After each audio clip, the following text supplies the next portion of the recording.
નમસ્કાર વિદ્યાર્થી, આઈસીઈના digital platform પર આપનું હાર્દિક સ્વાગત છે. વિદ્યાર્થી મિત્રો, આપણે ગઈકાલે કરંટ અફેર્સના 3 ટોપિક જે છે એ જોયા છે. હવે ફરીથી આજના કરંટ અફેર્સમાં પણ આપણે અમુક ટોપિક્સ જે છે એ જોઈશું. આ અમુક ટોપિકમાંનો જે પ્રથમ ટોપિક જે છે એ વિદ્યાર્થી મિત્રો, આપણો પ્રથમ ટોપિક જે છે એ છે global partnership for artificial intelligence. આ જે ગ્લોબલ પાર્ટનરશિપ પર આર્ટિફિશિયલ ઇન્ટેલિજન્સ, જો એ પહેલાં હું તમને જણાવી દઉં કે આ જે ગ્લોબલ પાર્ટનરશિપ શેના માટેની છે? આર્ટિફિશિયલ ઇન્ટેલિજન્સ માટેની. એના વિશે આગળ જાણીએ એ પહેલાં આપણો ખ્યાલ હોવો જોઈએ કે આર્ટિફિશિયલ ઇન્ટેલિજન્સ એટલે શું થાય. આર્ટિફિશિયલ ઇન્ટેલિજન્સ એટલે કૃત્રિમ બુદ્ધિમત્તા. આ તો એનું ગુજરાતી થયું. આર્ટિફિશિયલ ઇન્ટેલિજન્સની વ્યાખ્યા શું થાય?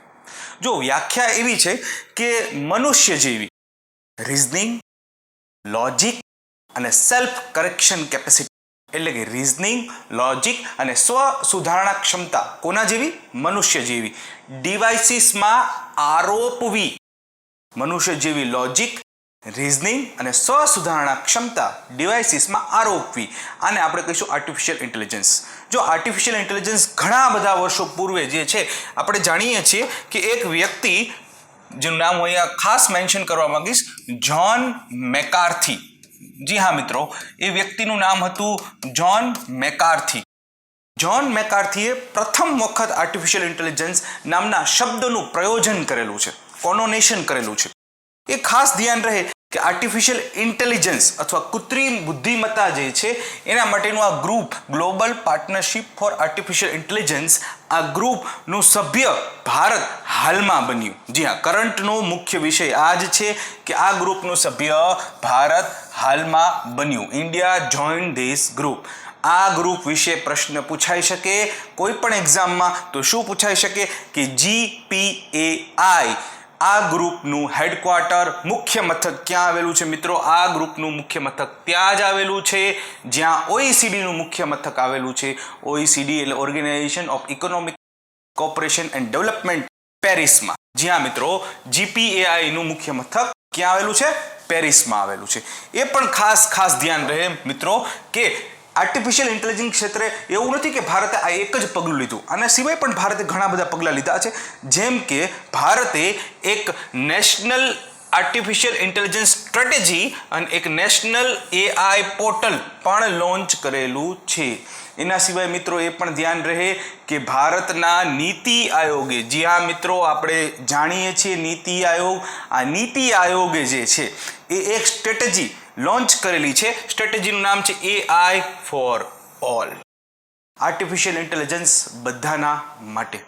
એ ખાસ ધ્યાન રહે મિત્રો કે જે વર્ષ 2020નું વર્ષ છે, વર્ષ 2020નું વર્ષ છે, આ વર્ષને જે છે એ યર ઓફ AI જાહેર કરાયેલું છે. જી મિત્રો, આર્ટિફિશિયલ ઇન્ટેલિજન્સ કૃત્રિમ બુદ્ધિમત્તાના વર્ષ તરીકે વર્ષ 2020ના વર્ષને જાહેર કરાયું છે. બિલકુલ ભૂલશો નહીં.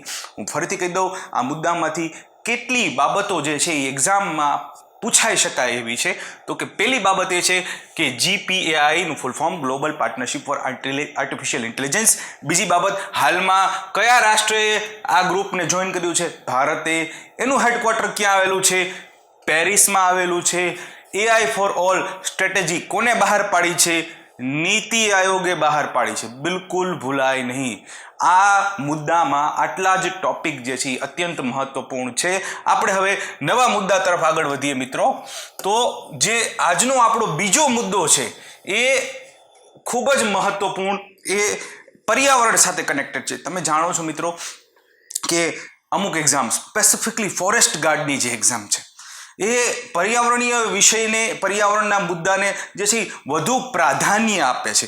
એ બિલકુલ ભૂલાય નહીં મિત્રો કે હાલમાં કેરળ સરકારે, જી મિત્રો, કેરળ સરકારે હાલમાં જે છે એ અથરાપલ્લી હાઇડ્રો ઇલેક્ટ્રિક પ્રોજેક્ટ, અથરાપલ્લી જળ વિદ્યુત મથકના પ્રોજેક્ટને NOC આપેલું છે, નો ઓબ્જેક્શન સર્ટિફિકેટ હાલમાં અપાયેલું છે કેરળ સરકાર દ્વારા.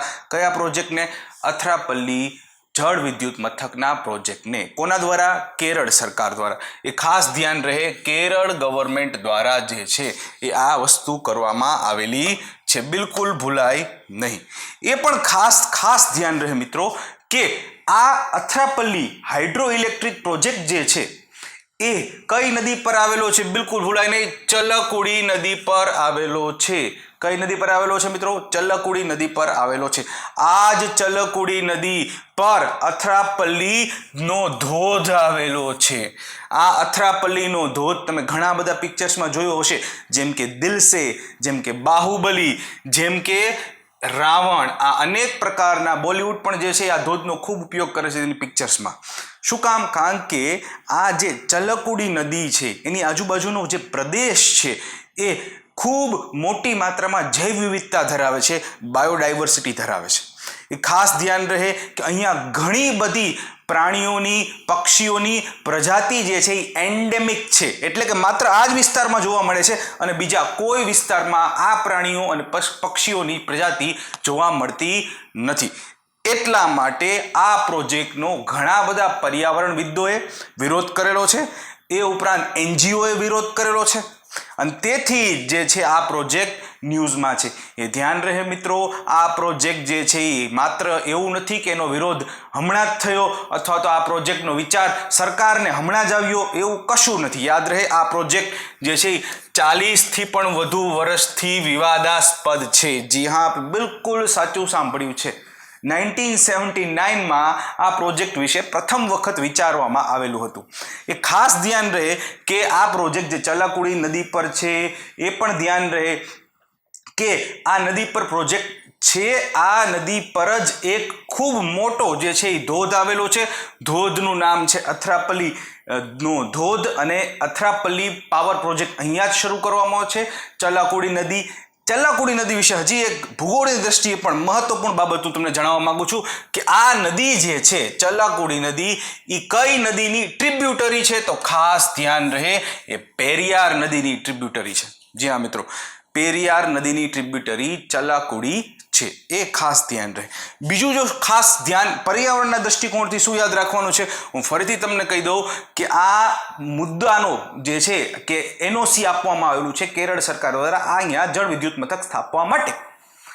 જે એનઓસી અપાયું છે એનો વિરોધ મેં કહ્યું એમ એનજીઓએ કર્યો છે, પર્યાવરણવિદોએ કર્યો છે, પરંતુ એના ઉપરાંત આ જે પ્રોજેક્ટ છે તેનો વિરોધ કદાર્સ નામના આદિવાસી જનજાતિએ પણ કરેલો છે. જી હા, ખાસ કરીને જીપીએસસી ક્લાસ 1-2ની દ્રષ્ટિએ ભારતની વિવિધ આદિવાસી જનજાતિઓ અત્યંત મહત્વપૂર્ણ થઈ જાય છે જોડકામાં પૂછાવા માટે. ભૂલાય જ નહીં, કદાર્સ જે છે એ કેરળમાં ચલકુડી નદીની આજુબાજુ રહેનાર આદિવાસી જનજાતિ છે જે એકદમ પ્રિમિટિવ છે. મતલબ કે એ કૃષિ કરતી નથી, હન્ટર અને ગેધરર્સ છે, એટલે કે શિકારની પ્રવૃત્તિમાં જે છે એ આજે પણ રાચે છે. એ ખાસ ધ્યાન રહે. ખૂબ જ ઓછા લોકો છે, લગભગ 1500 જેટલા લોકો અહીંયા જે છે એ આદિ જનજાતિના રહે છે આ વિસ્તારમાં. એ ખાસ ધ્યાન રહે, જો આ પાવર પ્રોજેક્ટ સ્પેસિફિકલી જળ વિદ્યુત મથક અહીંયા સ્થાપવામાં આવ્યું ચલકુડી નદી પર, તો થશે એવું કે આ બધાએ આદિવાસીઓનું પુનર્વસન કરવું પડશે અને એમની સાથે એમનું કલ્ચર, એમની સભ્યતા જે છે એ નાશ પામશે. એ ખાસ ધ્યાન રહે મિત્રો કે એ ઉપરાંત માત્ર આટલા જ કારણો નથી કે શું કામ પર્યાવરણવિદો કે એનજીઓ કે પછી કદાર્સ વિરોધ કરે છે, એના સિવાય પણ કારણો છે. મેં તમને પહેલાં જ જણાવેલું કે અહીંયા ઘણી બધી પ્રાણી અને પક્ષીની એન્ડેમિક પ્રજાતિઓ પણ રહે છે, જેમ કે કઈ Malabar giant squirrel, lion ટેલ્ડ macaque. એ ખાસ ધ્યાન રહે, લાયન ટેલ્ડ મકાક સમગ્ર વેસ્ટર્ન ઘાટમાં, સમગ્ર સહ્યાદ્રીમાં માત્ર આ જ જગ્યાએ મળે છે, બીજે ક્યાંય જોવા મળતા નથી. એ ખાસ ધ્યાન રહે. એ ઉપરાંત Asiatic elephant, great Indian bastard વગેરે જેવી પ્રાણી અને પક્ષીની પ્રજાતિઓ જે છે એ માત્ર આ જ વિસ્તારમાં જોવા મળે છે. જો અહીંયા આ પાવર પ્રોજેક્ટ આવશે તો એમને પણ જે છે એ નાશવંત થવાનો ભય રહેલો છે, એક્સટિંક્ટ થવાનો ભય રહેલો છે. એ ઉપરાંત એલિફન્ટ કોરિડોર પણ અહીંયાથી પસાર થાય છે. એ ખાસ ધ્યાન રહે મિત્રો. એક બાબત કે વિરોધ ખાલી એટલો જ નથી કે પર્યાવરણને નુકસાન કરે છે, ના, બિલકુલ એવું નથી. એટલો જ નથી કે આ આદિવાસી કદાર્સ જે છે એનું પુનર્વસન થવાથી એમની સભ્યતાને નાશ થશે, ના, એટલું પણ નથી. એ સિવાય ઘણા અર્થશાસ્ત્રીઓનું પણ કહેવું છે કે કોસ્ટ ઓવરરનના કારણે, એટલે કે 163 મેગાવોટનો જે અહીંયા પાવર પ્રોજેક્ટ બની રહ્યો છે તેના ઉપર જે લાગત, જે પૈસા સરકાર દ્વારા ખર્ચ કરવામાં આવશે તે ખૂબ વધારે છે. એના કરતાં કોઈ પણ જગ્યાએ વિન્ડ પાવર અથવા સોલાર પાવર જેવી વસ્તુઓ ખોલી અને સ્વાભાવિક રીતે એ કોસ્ટ એના કરતાં ઓછી આવશે અને ઇલેક્ટ્રિસિટી વધારે જનરેટ કરી શકવા આપણે સક્ષમ છીએ. તો પછી શું કામ ભાઈ તમારે આટલું બધું પર્યાવરણનું નુકસાન કરવું જોઈએ? આ બાબત, આ આખો મુદ્દો જે છે ચર્ચામાં છે. આપણે એના વિશે કેટલું યાદ રાખવાનું એ હું એકવાર ફરીથી કહી દઉં તમને. બરાબર, કેટલું યાદ રાખવાનું છે મિત્રો? હાઇડ્રો ઇલેક્ટ્રિક પાવર પ્રોજેક્ટ જે હાલમાં ચર્ચામાં છે એનું નામ છે અથરાપલ્લી. કઈ નદી ઉપર આવેલું છે? ચલ્લાકુડી. ચલ્લાકુડી નદી જે છે ઈ કઈ નદીની ટ્રિબ્યુટરી છે? પેરિયાર નદીની છે. એ ખાસ ધ્યાન રહે મિત્રો કે પેરિયાર નદીની ટ્રિબ્યુટરી છે. મેં તમને જણાવ્યું કે ઘણી બધી પિક્ચર્સમાં જે છે એ આ ચલ્લાકુડી નદી પર આવેલો ધોધ જે છે એ દર્શાવવામાં આવે છે. બાહુબલી પિક્ચરમાં પણ દર્શાવવામાં આવે છે. એ ખાસ રહે યાદ કે બાહુબલી પિક્ચરમાં જેટલો ઊંચો ધોધ દર્શાવવામાં આવે છે એટલો ઊંચો ધોધ જે છે એ એકચ્યુઅલમાં નથી. ધોધ લગભગ 80 ફીટ જેવો જ છે, પણ એમને જે છે એ થોડુંક એનિમેશન ને વગેરે યુઝ કરીને ધોધને વધુ ઊંચો દર્શાવ્યો છે. પણ આપણે યાદ રાખવાનું શું છે મિત્રો કે કઈ આદિવાસી જનજાતિ આ પ્રોજેક્ટનો વિરોધ કરી રહી છે? કદાચ. એ કેવું જીવન જીવે છે? શિકારી. એ ખાસ ધ્યાન રહે. આટલી બાબતો જો આપણને આ પ્રોજેક્ટ વિશે યાદ રહી જાય તો આપણે વધુ યાદ રાખવાની જરૂર પડશે નહીં એક્ઝામના પોઈન્ટ ઓફ વ્યૂથી. હવે જે છે એ આપણે નેક્સ્ટ મુદ્દા તરફ આગળ વધીએ અને નેક્સ્ટ મુદ્દો જે છે એ અત્યંત ઉપયોગી સાબિત થાય. મુદ્દાનું નામ છે virtual non alignment movement summit. જી હા મિત્રો, virtual non alignment movement summit. પહેલાં હું તમને થોડુંક માહિતી આપી દઉં કે આ નોન અલાઇનમેન્ટ મૂવમેન્ટ જે છે શું? આ નોન અલાઇનમેન્ટ મૂવમેન્ટ જે છે એ ખાસ ધ્યાન રહે કે બિન જોડાણવાદ. આપણે જાણીએ છીએ કે 1990ના દશક પહેલા વિશ્વ 2 ધ્રુવોમાં વહેંચાયેલું હતું. એક ધ્રુવ હતું USSR દ્વારા સંચાલિત United socialist Soviet Republic of Russia, જે સામ્યવાદી જૂથ હતું. બીજું ગ્રુપ હતું મૂડીવાદી USA દ્વારા સંચાલિત. સમગ્ર વિશ્વ જે છે આ બાયપોલાર જે વિશ્વ હતું, સમગ્ર 2 ધ્રુવીય વિશ્વ હતું, એમાં વહેંચાયેલા હતા ઘણા બધા દેશો. ભારતે અને ઇજિપ્તે અને બીજા અમુક દેશોએ નિર્ણય લીધો કે આપણે આ બંને ગ્રુપિંગમાંથી કોઈ પણ ગ્રુપિંગનો ભાગ બનવું જ નથી. શું કામ? કારણ કે ભારત જેવા અમુક દેશો NIC ન્યૂલી ઇન્ડિપેન્ડન્ટ કન્ટ્રી એટલે કે નવા આઝાદ થયેલા દેશોને એવું થયું કે પહેલાં આપણે આપણા વિકાસમાં ધ્યાન આપવું કે આ ગ્રુપમાં પડવું. સ્વાભાવિક રીતે તમે કોઈ એક ગ્રુપ સાથે જોડાઓ જેનો સંઘર્ષ બીજા ગ્રુપ સાથે છે, મૂડીવાદી અને સામ્યવાદી આ બંને ગ્રુપ હોય, તો એક ગ્રુપમાં જોડાવ તો બીજા ગ્રુપના રાષ્ટ્રો આપોઆપ તમારા દુશ્મન બની જશે. એવું શું કામ કરવાની જરૂર છે? એના કરતાં વિકાસમાં ધ્યાન આપો. તેથી એક બિન જોડાણવાદની નીતિ અપનાવવામાં આવી અને એક સંગઠન બન્યું જેને આપણે નોન અલાઇનમેન્ટ મૂવમેન્ટ તરીકે ઓળખીએ છીએ.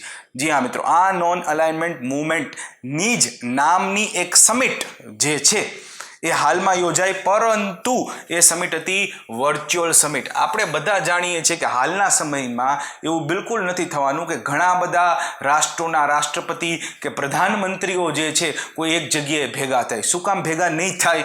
કારણ કે હાલમાં જે છે એ COVID-19ની મહામારી પેન્ડેમિકથી સમગ્ર વિશ્વ જ્યારે ત્રસ્ત છે ત્યારે આ સમિટ જે છે એ વર્ચ્યુઅલી આયોજિત કરવામાં આવેલી. એ ખાસ ધ્યાન રહે. નામ સમિટ એક્ઝામના પર્સપેક્ટિવથી ઉપયોગી શું? ઘણા લોકોનું કહેવું હોય કે ભાઈ બીજી વાતો નથી સાંભળવી, એક્ઝામમાં શું આવશે? એક્ઝામમાં એ આવશે કે નામ સમિટ જે છે, આ નામ સમિટ એની ચેર, એના પ્રમુખ સ્થાને 2020ના વર્ષમાં કોણ હતું? યાદ રહે, અઝરબૈજાન હતું. કોણ હતું? અઝરબૈજાન. ખાસ ધ્યાન રહે, અઝરબૈજાન જે છે એ નામ સમિટના પ્રમુખ સ્થાને 2020માં હતું. આ વર્ચ્યુઅલ નામ સમિટ જે છે એ આ જ રાષ્ટ્રએ યોજી હતી. એ ખાસ ધ્યાન રહે. લગભગ 30 હેડ ઓફ ધ સ્ટેટ રાષ્ટ્રના વડાઓએ, 30 જેટલા રાષ્ટ્રના વડાઓએ આ સમિટ એટેન્ડ કરેલી હતી. આપણા માટે સૌથી મહત્વની બાબત શું છે? બાબત એ છે કે પ્રથમ વખત, જી હા પ્રથમ વખત 6 વર્ષો થયા પ્રધાનમંત્રી શ્રી નરેન્દ્ર મોદીને, પરંતુ એમને હજી સુધી કોઈ નામ સમિટમાં હાજરી આપી નથી એ ખૂબ જ વિચિત્ર વાત છે. એ ખાસ ધ્યાન રહે, કારણ કે નામ સમિટના સંસ્થાપક સભ્ય તરીકે ભારત હતું અને છતાં ભારતના પ્રધાનમંત્રીએ હજુ સુધી થયેલી કોઈ નામ સમિટમાં હાજરી આપી નથી. પ્રથમ વખત પ્રધાનમંત્રી નરેન્દ્ર મોદીએ જે છે એ આ વર્ચ્યુઅલ નામ સમિટમાં હાજરી આપી, 2020માં હાજરી આપી. એ ધ્યાન રહે. આની પહેલાં જ્યારે નામ સમિટ 2016માં અને 19માં યોજાઈ હતી ત્યારે ભારતે આ નામ સમિટમાં હાજરી આપી નહોતી. એ પણ ખાસ ધ્યાન રહે કે આ નામ સમિટ જે યોજાય, જો એક્ઝામના પર્સપેક્ટિવથી કોણ હતું પ્રમુખ સ્થાને? અઝરબૈજાન. બીજું, એક્ઝામના પર્સપેક્ટિવથી આ વર્ચ્યુઅલ નામ સમિટ જે છે એની થીમ શું હતી? યાદ રહે, યુનાઇટેડ અગેન્સ્ટ COVID-19 આ થીમ હતી. એટલે કે COVID-19 કોરોનાની મહામારી સામે અમે બધા એક છીએ. એ ખાસ ધ્યાન રહે.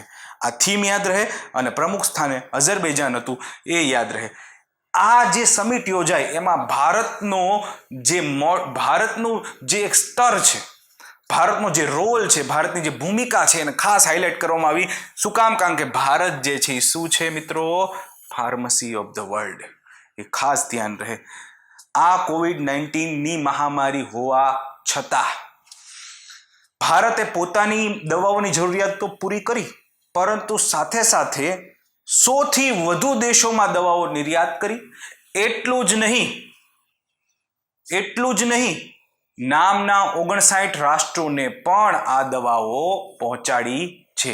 તેથી આ મુદ્દા વિશે યાદ રાખવાની ફરીથી લાસ્ટ વખત કહી દઉં. શું બાબત છે? અઝરબૈજાન પ્રમુખ સ્થાને. અને નામ વર્ચ્યુઅલ નામ સમિટની 2020ની થીમ શું હતી? United against COVID-19. બિલકુલ ભૂલાય નહીં મિત્રો. નેક્સ્ટ આપણો આજનો છેલ્લો મુદ્દો યાદ રહે. આ મુદ્દો જે છે એ અત્યંત મહત્વપૂર્ણ થઈ જશે. શું કામ મહત્વપૂર્ણ થઈ જશે એ આપણે જે છે હમણાં જોઈએ છીએ. જો હાલમાં ઘટના એવી ઘટી કે પ્રધાનમંત્રીશ્રીએ એક ટ્વીટ કર્યું અને INS અરિહંત જે ભારતની પ્રથમ સ્વદેશી અણુ ઉર્જા વડે ચાલતી સબમરીન છે, પ્રથમ સ્વદેશી અણુ ઉર્જા વડે ચાલતી સબમરીન છે,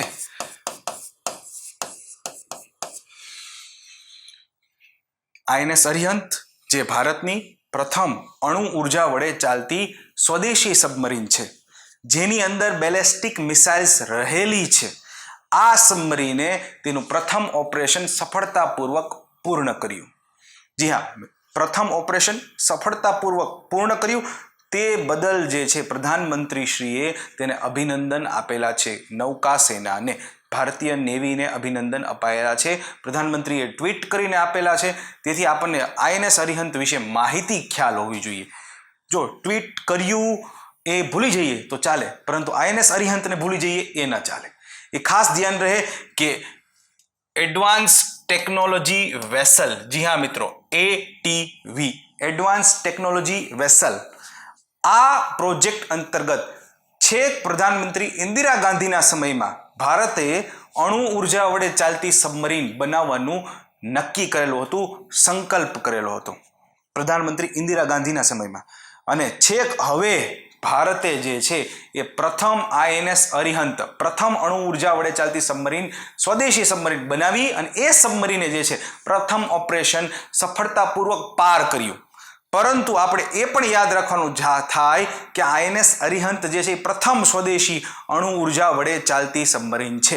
એટલે આ પ્રથમ સબમરીન જે છે એ લગભગ 6000 ટનની છે. જો આપણે કોઈ પણ કામ પ્રથમ વખત કરીએ તો ઓબ્વિયસલી નાના પાયે કરીએ, પરંતુ આ પ્રોજેક્ટ જે છે એડવાન્સ ટેકનોલોજી વેસલ, એ પ્રોજેક્ટ હેઠળ જે છે એ બીજી જે સબમરીન આવશે જેનું નામ હશે INS અરિઘાત.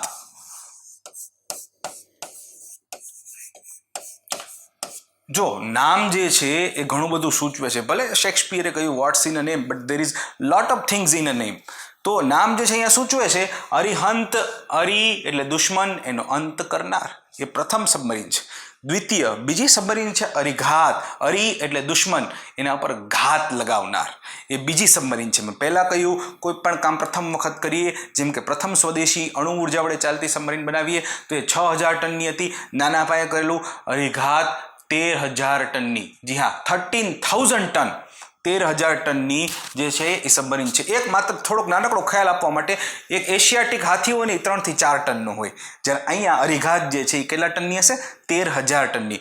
ખાસ ધ્યાન રહે મિત્રો, હું ફરીથી જણાવી દઉં છું, ભારત જે છે એ બીજી અણુ ઉર્જા વડે ચાલતી SSBN સબમર્સિબલ બેલેસ્ટિક ન્યુક્લિયર પ્રકારની જે સબમરીન બનાવશે એનું નામ હશે અરીઘાત. ભારત પાસે જે છે એ રશિયા પાસેથી અકુલા શ્રેણીની અણુ ઉર્જા વડે ચાલતી SSN પણ છે.